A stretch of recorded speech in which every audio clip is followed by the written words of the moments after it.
Good day, viewers, and welcome to another episode of Government and Public Service Reports on Atlantic Television Network. Here we bring you the news, stories, and events abound in the state system. ATN's appetite for in-depth, unbiased, and factual reportage is the driving principle for this program, in order to bring government activities to the doorstep of the people.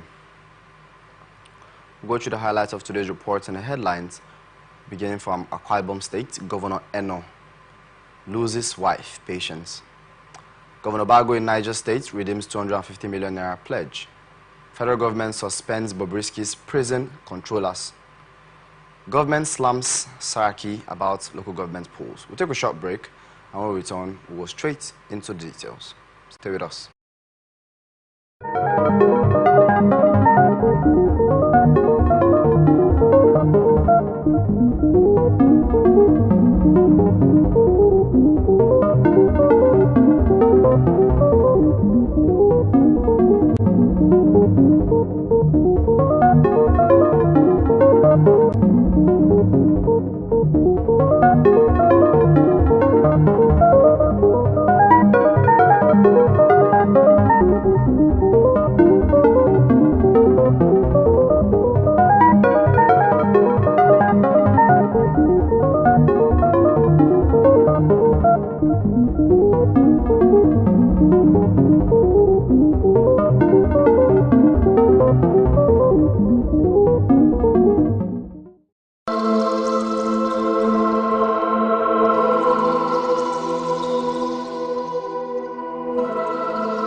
Welcome back, and now we go straight into the details.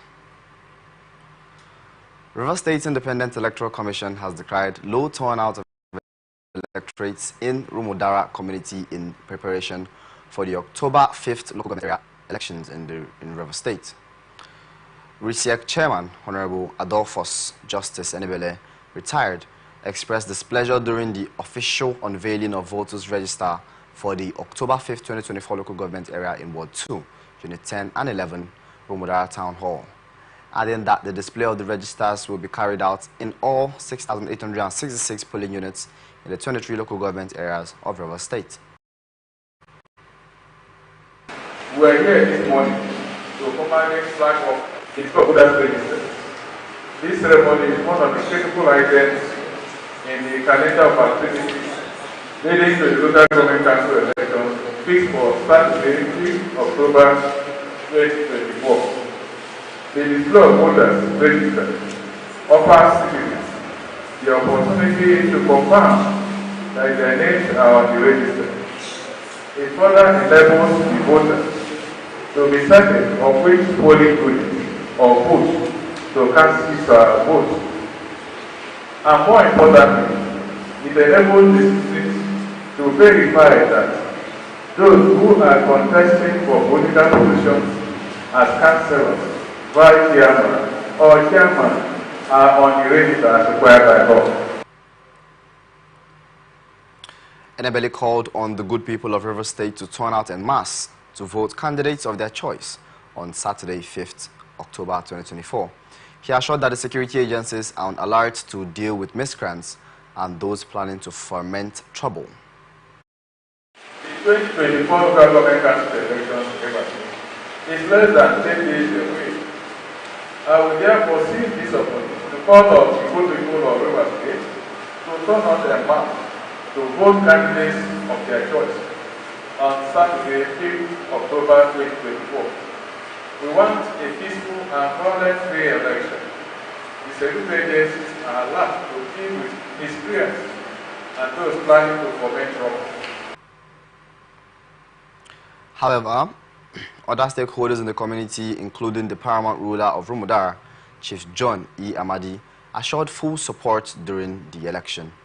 From now till Saturday, the 5th of next month, we will take this message down to the grassroots. We promise you, the time prior we go around, we know how we do to organize our people. We will do more job to make sure that our people will come out en masse. People of Obiako and the CTC chairman say very big thank you. We have been hearing news that the election might not move. So there have been fears and anxiety all over the place. But with this exercise we have come to do today in Modara is a reassurance that this election will hold. And with what we are seeing on ground, we are sure and we know that you're fully prepared for the election.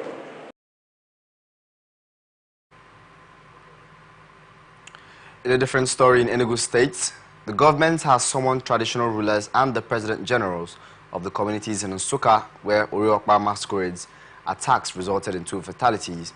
The state government equally directed a full-scale investigation into the activities of the Orokpa masquerade groups in the area, vowing to bring the perpetrators to book.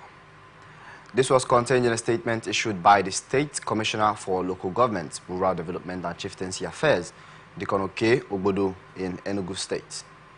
The news agency of Nigeria reports violence which occurred earlier this week followed a history of alleged misconduct by the Orokpa masquerades, who were also involved in a widely condemned attack on a female nurse in April.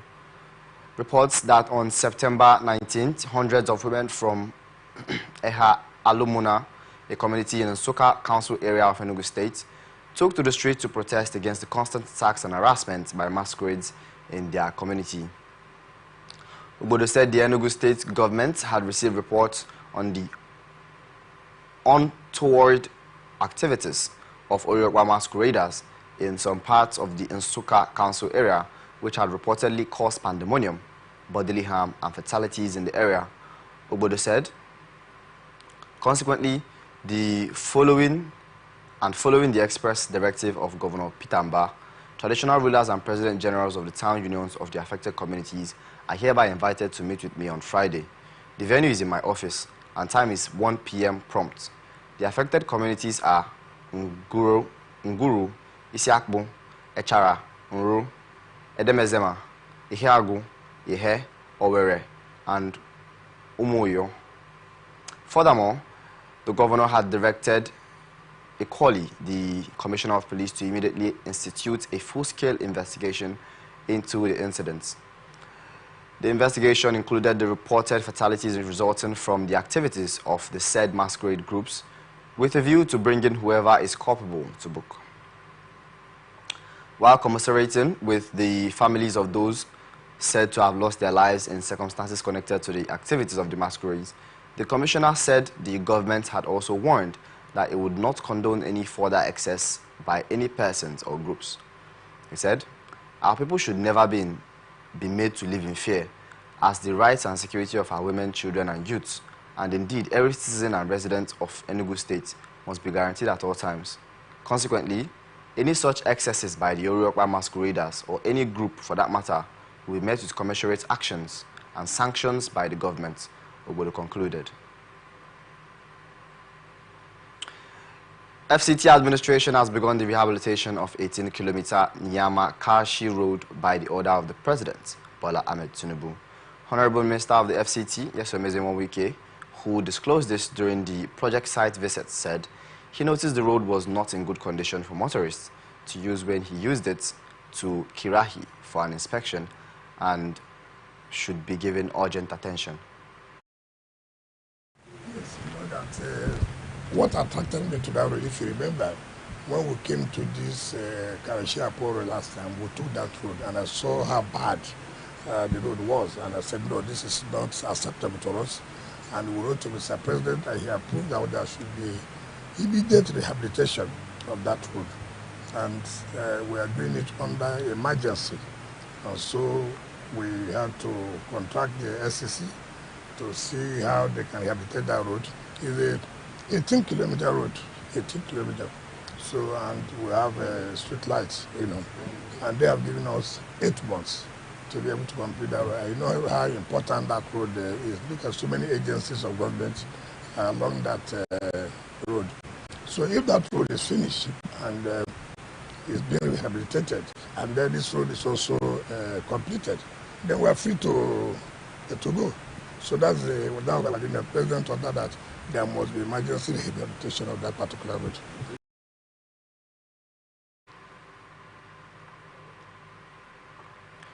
Wike, who lauded the ongoing Akwa Karahi Road construction site, was happy because there was no improvement on the work done by the contractor since his visit to the site 2 months ago.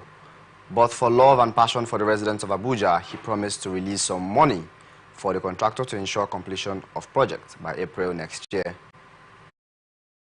We believed that if the contractors have moved back to site, obviously we thought that within 7 months that they ought to have completed, but unfortunately the contractors were not able to move to site because of some procurement processes. But thank God we have passed that stage now and have also been mobilized to move to site. I still have my doubts. I will not lie to you. I still have my doubt, but they are still insisting that by April they will have completed this project. It's a project that's very dear to us. We know the importance of this road. So many people are eager to see that this project is completed on time so that it will ease off a lot of traffic and also will boost the economic activities of this area. Let us give them the benefit of doubt. I believe that they will play their own part. We are doing what we're supposed to do. The funds are there to be given to them. And we believe that if they put more effort, if I come here again and see that they've improved on what we've seen on ground today, I will tell the finance and the Treasury Department to release further funds to them. But for now, let's watch them. So many people don't understand when you cancel projects, there are a lot of implications for it. And so don't want to get financial implication, there are the legal implications, so many things. So what we are saying that we will continue to encourage the contractor to see that he finishes this project on time, because we are ready, we have any problems on our own part. That's why from time to time I will come here to see that this project is completed on time. Akwa Ibom State Governor Omo Eno has expressed gratitude to the well-wishers who have stayed with him and his family during a trying time. Governor Eno made the comment while speaking on his wife's death, Patience.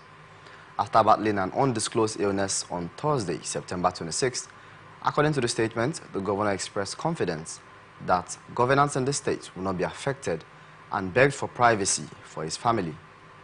Umo Eno, the governor of Akwa Ibom State, spoke after the death of his wife was announced on Friday morning, September 27. In a statement by the governor, Pastor Mrs. Patience Umo Eno died on Thursday, September 26th at a hospital following an illness. However, the statement did not indicate the hospital and the type of illness the late First Lady fought. The governor appreciated well-wishers who supported the families first and promised that the development would not affect the running of the state. His Excellency, the Governor, Pastor Umo Eno, appreciates all who have stood by the first family in this period and assures all the citizens that despite this huge personal loss, his commitment to the service of the state is unwavering. In the statement signed by the State Commissioner for Information, Ini Emomobong, the family requested privacy as they grieve. The press release confirmed that Governor Umo Eno remained dedicated to his role despite the personal tragedy. Do not forget we are open for advert placements, bookings and commercials. You can connect with us on our socials and watch us. Our ATN socials, Atlantic Television Network, Instagram and TikTok, Atlantic TV Network 1, X formerly known as Twitter, Atlantic TV/net, or just live on our website, atlanticnetwork.tv. Niger Governor Mohamed Umar Bago has fulfilled his promise of 250 million naira gifts in honor of Awalu Salusi, a Kano-based commercial tricycle rider, for his extraordinary act of honesty in returning 15 million naira that he found in his tricycle. This also includes 50 million naira in scholarships for himself, President Bola Ahmed Tinubu, ministers and the APC Governors Forum and the Niger Delta government. This was announced yesterday in Abuja by the chairman of Leadership Group Limited, Zainab Nda Isaiah, along with the Niger State government during the inauguration of a trustee board in honor of Awalu Salusi. The board consists of representatives from the Niger State Government, Leadership Group, the Sam Nda Isaiah Foundation, and Awalu's family to ensure the funds are utilized effectively, particularly for Awalu's education and skill development. At the inauguration, Ms. Nda Isaiah praised Awalu's honesty and commended the governor, Bago, for his commitment to keeping his promises. She said, Awalu's decision to return such a significant amount of money is truly inspiring. The temptation he faced must have been immense, but he chose integrity over personal gain. She also shared a personal anecdote about the governor's pledge, expressing her initial skepticism, but ultimately being impressed by his fulfillment of promises without hesitation. She said, "This event is a celebration of integrity and a testament to the governor's mandate to ensure these funds support Awalu's development," she added. The editor-in-chief of Leadership, Azu Ishekwenu, highlighted the importance of recognizing acts of integrity through the Leadership Group Annual Conference and Awards, and called on others who made pledges to redeem them. Quoting him, he said, "Every year, Leadership has what is called Leadership Annual Conference and Award, and it has become a gold standard. Like we have done in the past, we identified and do our research and get extraordinary act of integrity, and that is how it happened. Amalu found 50 million naira in his keke and returned it to the owner and found out that the extraordinary work of leadership and held him up to the standard," he said. Amalu also received a scholarship offer for a PhD program at Bayes University from Mr. Peter Obi, a fellow awardee and presidential candidate of the Labour Party, during the Leadership Annual Conference Award. In Oyo State, the government has reviewed the promotion of 1,629 workers, including nurses, who were affected by administrative error during the 2017 to 2020 promotion exercise. The government also approved compensate for the composers of the state anthem, Asiwaju Niwa. A statement by the Commissioner on Information of Orientation, Dotun Oyelade, after the State Executive Council meeting said the government also approved the prayers of the head state of service, Ms. Olubomi Oni, for the reinstatement of 47 civil servants who were wrongfully dismissed from the service during the last administration. The release also said 124 workers sacked in 2012 had been equally pardoned, while the council upheld the dismissal of 823 workers laid off by the previous administration on the grounds of fake certificate submission, stressing that about 180 workers employed at the twilight of the exit of the last administration in 2019 had their termination approved by the council. In the compensation for the anthem composers, Governor Seyi Makinde acknowledged the initiative and foresightedness of the wife of the former governor, Chief, adding that the composers would be given a parcel of land each and have streets named after them, while the Ministry of Information and Orientation would produce a documentary on the history behind the anthem.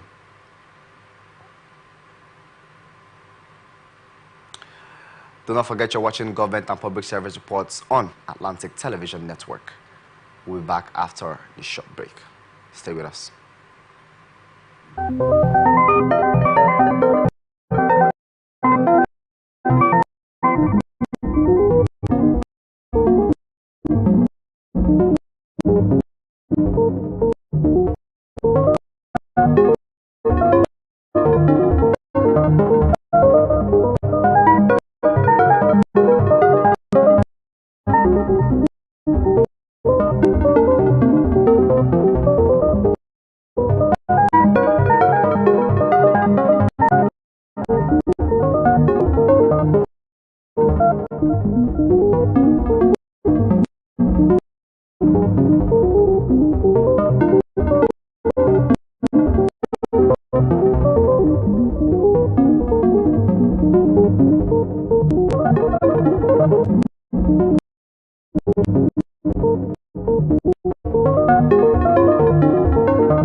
Welcome back to Government and Public Service Reports on Atlantic Television Network here.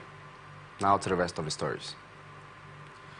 Kwara State government has said that former Senate President Abubakar Bukola Saraki lacked moral standing to condemn last weekend's local government elections in the state. This is contained in a statement by the State Commissioner for Communications, Bola Olukoja. Recall that the Kwara State Government Electoral Commission and declared all the chairmanship and councillorship candidates of the ruling APC as winners of the election. The former president of the Senate had also condemned the outcome of the polls. Reacting, the state government in this statement said that as far as people's welfare was concerned, Saraki lacked the moral standing to talk. It also alleged that Saraki's PDP not only fruitlessly tried to frustrate the conduct of the election through the courts, but it also mobilized urchins and its local collaborators to disrupt the balloting with their shenanigans and hooliganism after seeing that they lacked the credibility or a record of convincing people to vote for them. According to the statement, it took the popular will of the people to cast their ballots, stressing that the government has done well enough to win the trust of the people, and that was what played out, regardless of the noise from Saraki's men. He said, "We are bewildered that Saraki's party is confused between floating the narrative that no election took place and claiming a victory from an election it said was never held. That is the lot of confused, desperate people that Saraki leads. We also find it incredible that Senator Bukola Saraki was talking about people's welfare. The record of his iron fist imperialism, which featured non-payment of salary, use of thugs to intimidate people, and high rate of suicides and destitution, and other menaces faced by workers, is still fresh in our memories," the statement said. Federal government yesterday suspended 2 senior officers of the Nigeria Correctional Service, NCOS, over alleged infractions regarding the incarceration of celebrity cross-dresser Mr. Idris Okuneye, aka Bobrisky. It followed the release of a voice recording by the social media influencer Martins Vincent Otse, popularly known as Very Dark Man, in which Bobrisky purportedly claimed that he spent his jail time for naira abuse in a private apartment. In the same audio, Bobrisky was heard saying that he bribed the EFCC with 15 million naira to drop money laundering charges against him. EFCC Chairman Olu Olukoyede and Minister of Interior, Dr. Olubunmi Tunji-Ojo, had ordered investigations yesterday, acting under the Civil Defense, Correctional, Fire and Immigration Service Board. The government said it suspended forthwith 2 senior officers directly connected with Bobrisky's case.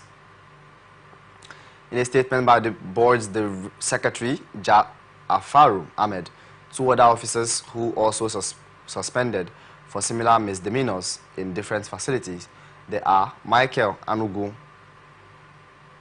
Deputy Controller of Corrections in charge of Medium Security DCC Custodial Center, Kirikiri MCSS Lagos, and Sikiru Adekunle, Deputy Controller of Corrections DCC in charge of Maximum Security Custodial Center MCSS Kirikiri. The board also suspended ASC Second Obule Samuel Obinna, serving at the Medium Security Custodial Center, Afikpo, Oyo State, for allegedly accompanying a convicted inmate out of the custodial center to a location outside the facility. The board has also suspended another senior officer, Lafuansi Kevin Ikechukwu, Deputy Controller of Corrections DCC in charge of Medium Security Custodial Center, MCSS Kuje Prison, for allegedly receiving monies on behalf of an inmate. He said, the suspension of these officers is to allow for further investigation on the various allegations, while assuring that the outcome would be made public when concluded, the statement read. Also yesterday, the House of Representatives said it would investigate the EFCC and the NCOs over these allegations. The resolution followed a motion by Patrick Umar. The House is disturbed by the damning allegations against the Nigeria Critical Law Enforcement Agencies, the EFCC, and the NCS established by these hallowed chambers to fight corruption and incarcerate persons convicted of crimes for correctional purposes. Worried about the negative image and portrayal of Nigeria as a corrupt nation, which Nigeria still struggles to redeem itself from such perception, a committee comprising of persons of unquestionable integrity to immediately probe the allegations to be set up to investigate these allegations, he said.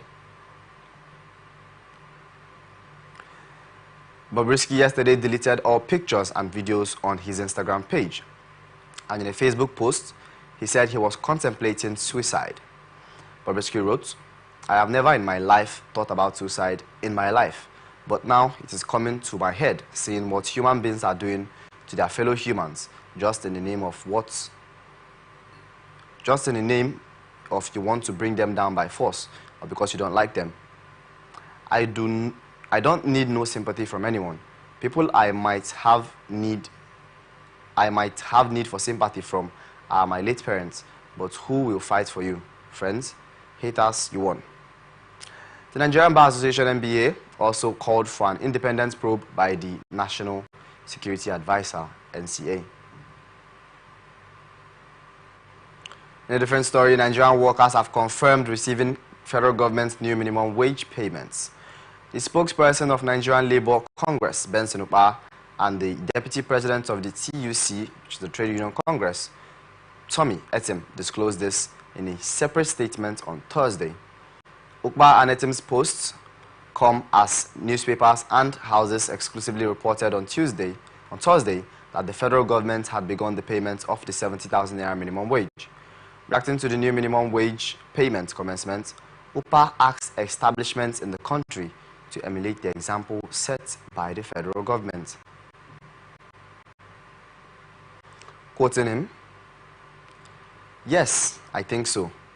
We ask other entities to emulate this example," he said.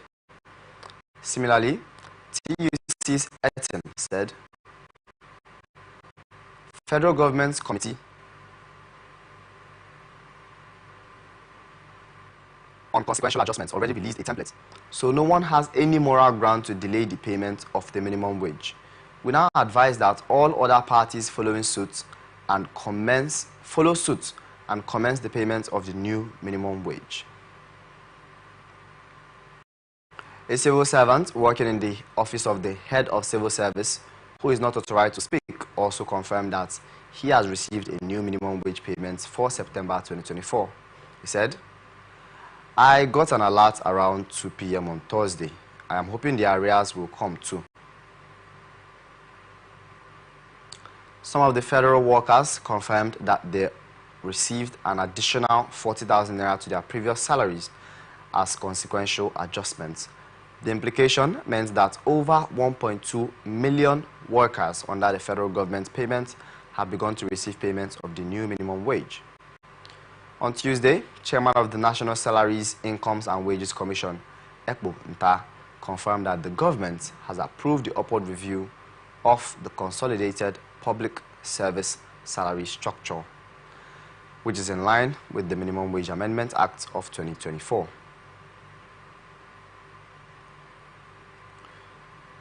The amendment followed President Bola Ahmed Tinubu's approval of 70,000 naira new minimum wage in July 18, 2024.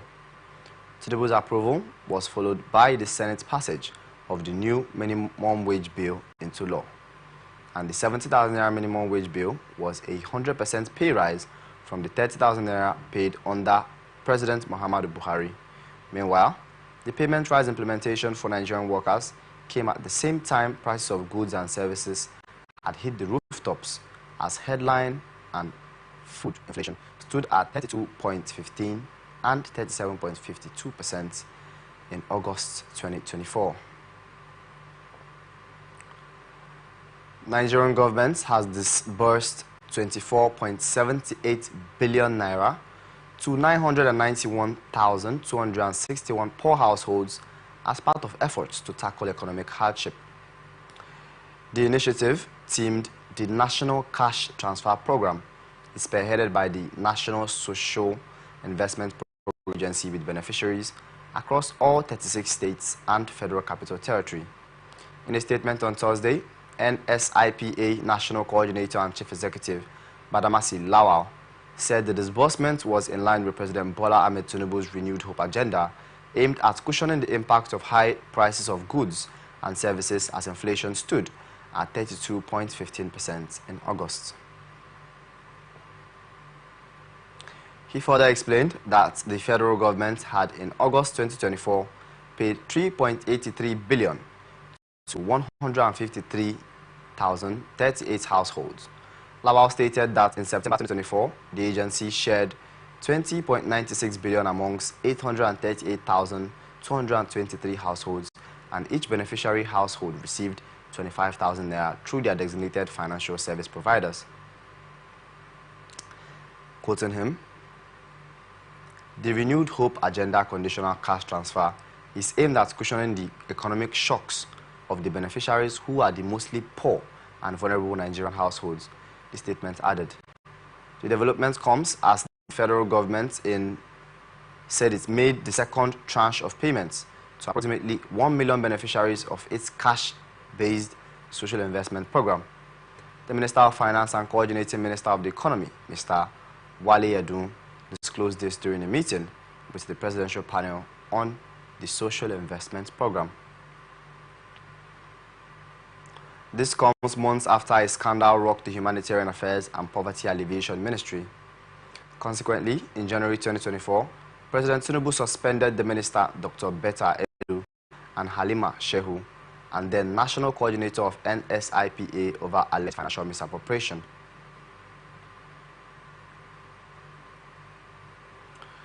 Former President Goodluck Jonathan on Thursday denied suspending former Central Bank Governor, Dr. Sanusi Lamido Sanusi, now Emir of Kano, Mohammed Sanusi II, for alleging that 49.8 billion went missing from the government's coffers.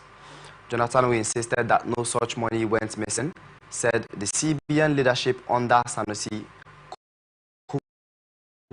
The former president spoke on Thursday in Abuja during the book launch, Public Policy and Agents' Interests, Perspective from the Emerging World, co-authored by former Minister of Finance, Dr. Shamsuddin Usman, who served as Minister of Planning under his government. He responded to the contribution of the former CBN governor, who claimed in the book that he was booted out of office for exposing the disappearance of the money under Jonathan's government. Sanusi had referred to the incident, which he maintained led to his dismissal as CBN governor. In 2013, Sanusi first raised the alarm about discrepancies in oil revenue remittances, which left $49 billion unaccounted for.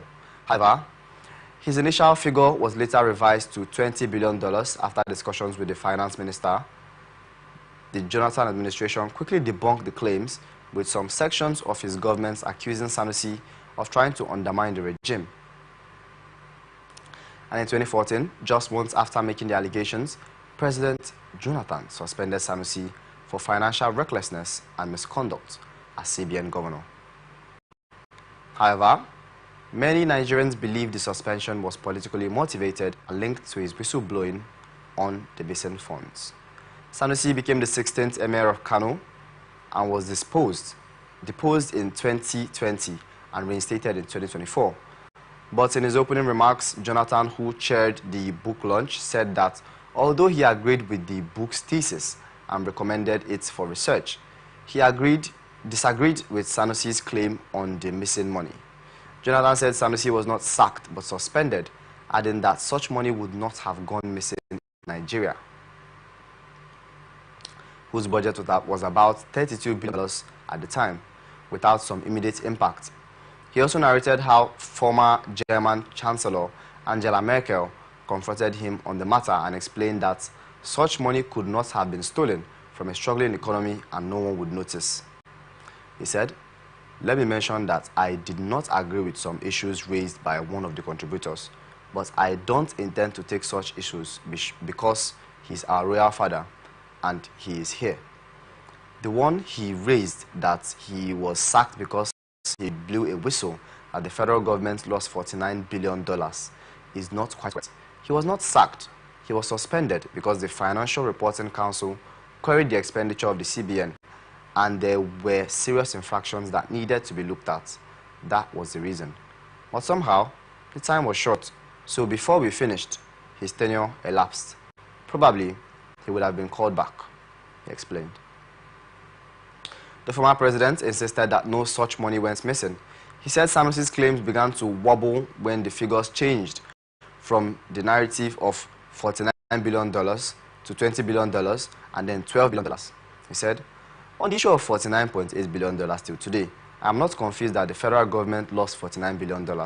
And that year, our budget was just $31 billion. So for a country that had a budget of $31.6 billion to lose $50 billion and salaries were still paid and nobody felt anything, the researchers that wrote that book need to go and do further research.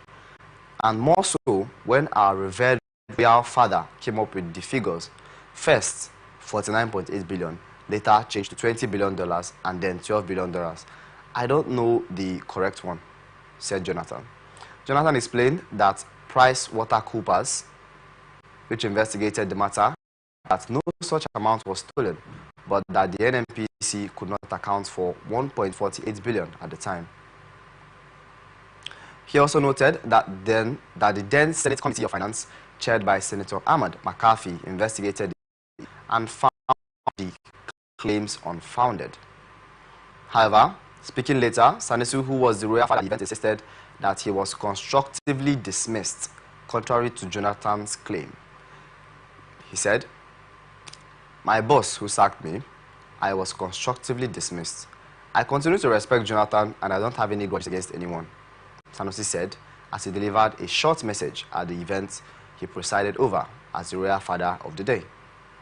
The monarch also regretted that he called attempts to frustrate the Dangote refinery. He argued that rather than dancing to vested interests, Nigeria was supposed to be maximizing the benefits of ending fuel importation with the establishment of the refinery. "Instead of grabbing this opportunity, we are frustrating it. This is due to vested interests. People get into office and what they think is how much they can get from the state," he said. The emir also revealed that the book's chief author, Usman, lectured him at the university and praised him as one of the longest-serving public officials who had never been invited by the EFCC. Thursday's event witnessed the formal unveiling of the Shamsuddin Usman Foundation, founded and registered by his children in his honor. The SUF is dedicated to promoting education and artificial intelligence in the country. Moving on, Defense Headquarters said investigations are actively underway into allegations of banditry sponsorship in the Northwest region. The DHQ Director of Media Operations, Major General Edward Buba, disclosed this on Thursday at a press briefing in Abuja, affirming that relevant agencies tasked with responsibilities were diligently investigating the matter. The development comes on the heels of accusations and counter-accusations between the Minister of State for Defense and immediate past governor of Zamfara, Bello Matwale, and his successor, Dauda Lawal, over banditry sponsorship. On Tuesday, Matawale challenged Lawal to swear by the Holy Quran that he had no involvement in sponsoring bandits. In response, Lawal vowed to release evidence against the minister, adding that he had also reported the matter to the National Security Advisor and President Bola Tinubu. When asked about the military's role regarding the allegations involving the two influential Nigerians, the DHQ spokesman Buba said the matter was being looked into. He said, "When you talk about what's going on about the sponsors, I can assure you that these relevant agencies that are saddled with that responsibility are doing a good job. And sooner than later, you will hear some announcements in that regard, he said. Buba said notwithstanding, the military was focused on winning the war against banditry and was focused on destroying their fighting will. He said, winning a war is destroying the enemy's will to fight. When you destroy the enemy's will to fight, the war is over, you have won the war. And that's why we are focusing on destroying the enemy's will to fight.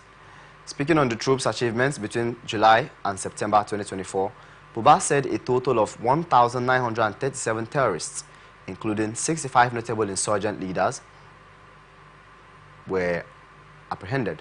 Meanwhile, the Tinubu Youth Network, a support group in the ruling APC Congress on Thursday, demanded that Matwale should step down as the Minister of State for Defense.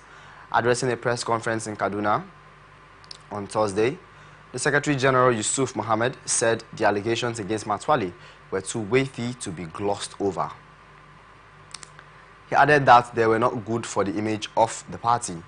He said, "We want a thorough investigation to clear Matwale's name and uphold our party's integrity.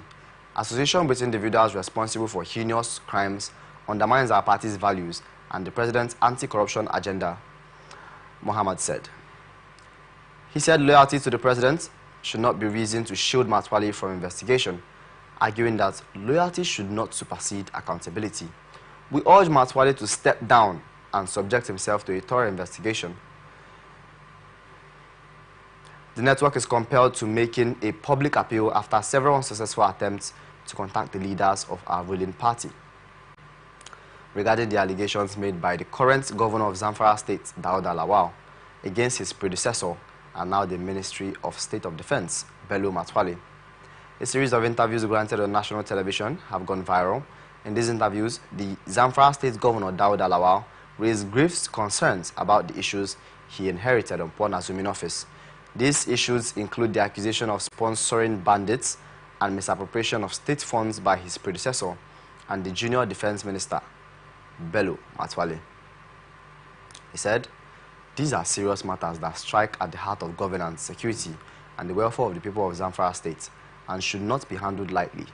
We consider it our responsibility as youth to seek a thorough investigation into the serious claims to uphold the integrity of our party and our esteemed leader, the president. Failing to address these issues could hurt the party in the future. We want to emphasize that the issues at stake here are not just political problems. They encompass matters of life, economic survival, and the fundamental human rights of the citizens of Zamfara State, the Northwest, and Nigeria as a whole. This is why we are urging our esteemed leader, the president, to launch an investigation into the numerous allegations leveled against the State Minister of Defense, Bello Matwale." Attempts to get Matwale's reaction on Thursday were unsuccessful, as several calls to his aide, Ahmed Danwudil, were not answered. He had also yet to reply to a message sent to him at the time of the filing of this report. And friends, this is where we wrap it up on the edition of Government and Public Service Reports on your favorite Atlantic television network in the great city of Port Harcourt. I am King David Obasi, thanking you so far for staying with us all throughout the program. Stay connected with us on our socials, Facebook and YouTube, Atlantic Television Network, Instagram and TikTok, Atlantic TV Network 1, and on X, Atlantic TV/net. Watch us live on our website, atlanticnetwork.tv. Peace and unity are always the path to progress. Thank you for watching.